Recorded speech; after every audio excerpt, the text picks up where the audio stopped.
আপনি ঠিকই দেখেছিলেন আমি সইটা করতে চাইনি, কিন্তু সেটা ভয়, কারণ আমি জানতাম যদি আমি ডাইভোর্স পেপারে সাইন করে দিই তাহলে মিমি আমার ঘাড়ে চেপে বসবে আমাকে বিয়ে করার জন্য। ও আমাকে ভয় দেখাচ্ছিল, ও রীতিমতো ব্ল্যাকমেল করছিল আমায় যে যদি আমি ওকে বিয়েটা না করি তাহলে ও সত্যিটা সবাইকে জানিয়ে দেবে। কিন্তু এখন তো আর কোনো ভয় নেই, সবাই তো সব সত্যিটা জানে, তাই না? সুতরাং এই ডিভোর্স এড়ানোর এখন কোনো কারণই নেই। আর তাই ওই সইটা আমি ডিভোর্সের প্রথম ধাপ হিসাবে ধরে নিচ্ছি। এর পরের ধাপ হলো কোর্ট। তবে আপনার ভবিষ্যৎ নিয়ে কোনো ভয় নেই, আমি আপনার খোরপোশ দেব। এই ডিভোর্স এড়ানোর এখন কোনো কারণই নেই, তবে আপনার ভবিষ্যৎ নিয়ে কোনো ভয় নেই, আমি আপনার খোরপোশ দেব। এই ডিভোর্স এড়ানোর এখন কোনো কারণই নেই।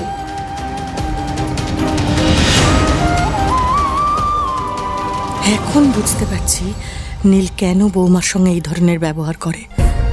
কিন্তু না, বৌমা আর নীলকে মেলাতে হবে যে করেই হোক। কিন্তু কি করব আমি?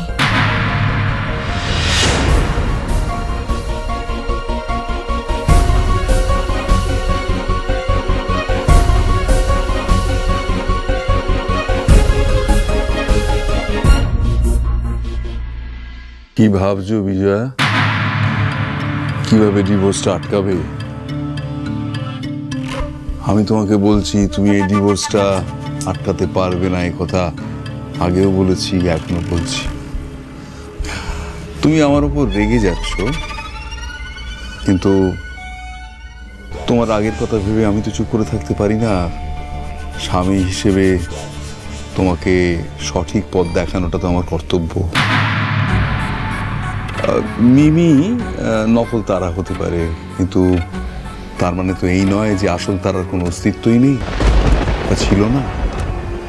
আসল তারা কিন্তু এখনো তোমার একমাত্র সন্তান নীলের মনের মধ্যে গেঁথে আছে, আর সে থাকতে সন্ধ্যা নীলকে কোনোদিনই পাবে না। আর তা না পেলে তোমারও তোমার ছেলে বউয়ের সুখে শান্তিতে সংসার করা দেখা হবে না। আমি নীল আর বৌমার মিল করাবই। তুমি অকারণ জেদ ধরে আছো, ভালো না, হাতটা স্বীকার করে নাও। আমি হারবো না।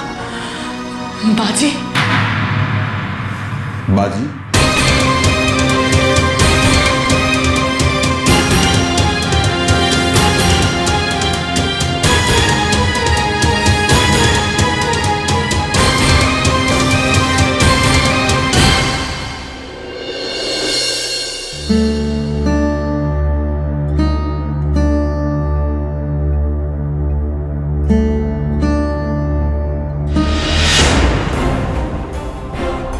এর থেকেও তো আর অনেক বড় সত্যি আছে, সেটা তো তোমার ওয়াইফের তো সত্যিটা জানা দরকার।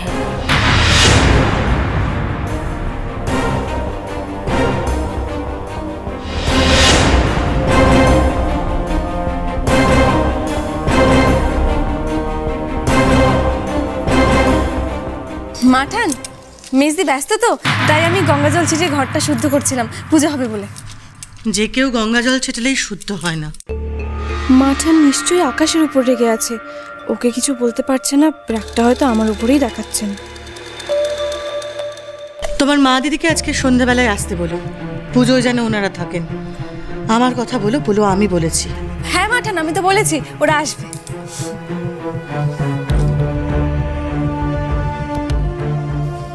আসতে তো ওদের হবেই।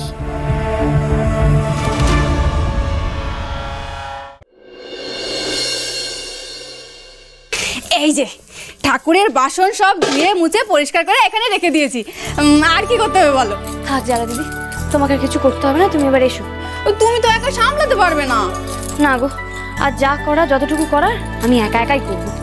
ব্যাস, এই মনের জোরটাই হলো আসল। এই যে তুমি ভেবে নিয়েছো, তখন তুমি ঠিক পারবে বউঠান। হ্যাঁ, কিন্তু একটু একটু ভয় ভয় করছে জানো তো, মানে আগের বার যা হলো।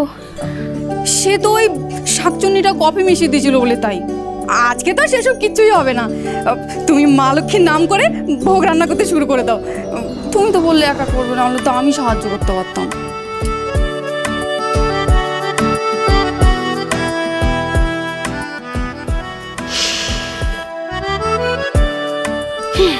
না জানা দিদি, যা করার আজকে আমি একা একাই করবো।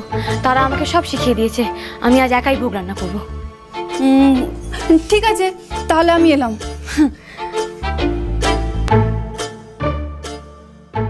হে মা লক্ষ্মী, আমি অত লক্ষ্মীমন্ত নই আমি জানি, কিন্তু আমি মন প্রাণ দিয়ে তোমার ভোগ রাখবো।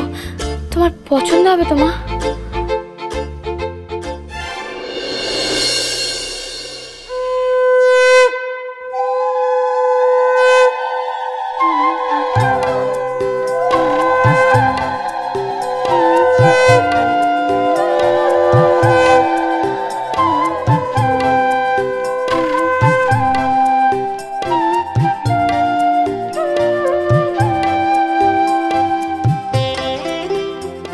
মেজদি, জামাইবাবু কই?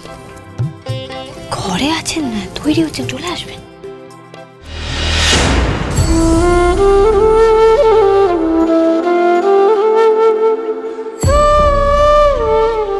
মাগো, কালী পুজোর দিন লক্ষ্মী পুজো আমার বাড়িতে হয় না, আজ হলো। মা, পরের বছরেও যেন এমনভাবেই করতে পারি, এইভাবেই আমার বৌমাকে পাশে নিয়ে। তুমি আমায় সেই আশীর্বাদ করো মাগো, আমি যেন আমার ছেলে আর বৌমাকে এক করে দিতে পারি।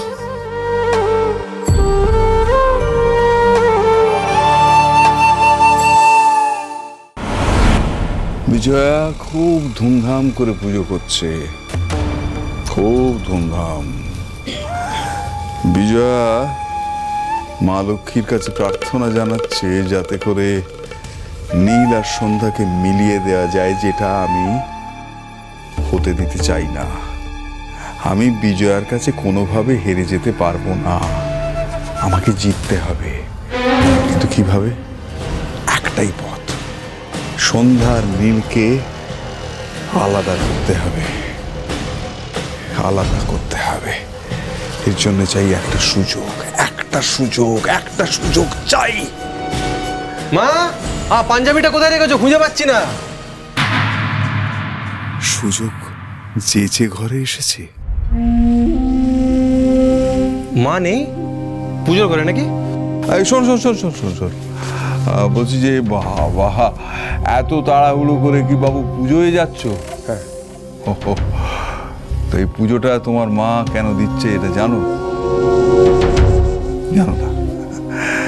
তোমার মা মা লক্ষ্মীর আরাধনায় রত, কারণ তিনি চাইছেন যে এ বাড়ির লক্ষ্মীর আসনে সন্ধ্যাকে পাকাপাকিভাবে প্রতিষ্ঠা দিতে।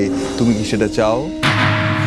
আমি জানি নীল, যে তুই মিমিকে বাড়িতে সাজিয়ে এনেছিলি শুধুমাত্র সন্ধ্যার কাছ থেকে যেন তেন প্রকারে মুক্তি পাওয়ার জন্য। আমি ঠিক বলছি? সব কথা এখন বাদ দাও না বাবা। আচ্ছা বেশ, মিমির কথা না হয় বাদ দিলাম, তাহলে সন্ধ্যার কথা বলি। আর সন্ধ্যাকে নিয়ে তুই ঠিক কি করতে চাস সেটা আমার জানা দরকার। ডিভোর্স পেপারটা বিজয়ার আলমারিতে রয়েছে, ওটা তোর কাজে লাগবে। যদি কাজে লাগে তবে ওটা আমি সরিয়ে দেব, কারণ বিজয়া ওটা ওর কাছে রাখবেও না, তোর হাতে তুলেও দেবে না, কুচি কুচি করে ছিঁড়ে ফেলে দেবে।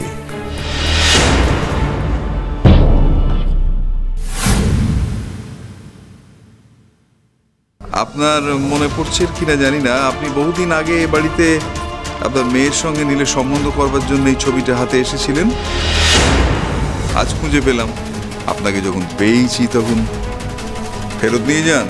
কই, আমি জানি না তো কিছু। তুমি তখন বাড়িতে ছিলে না বিজয়া, আমি বাড়িতে ছিলাম, সেই জন্য উনি ছবিটা আমার হাতে দিয়ে গিয়েছিলেন। দাঁড়াও, আমি আগে দেখি আমার কোন ছবিটা তুমি এনেছিলে, সেটা তো দেখি।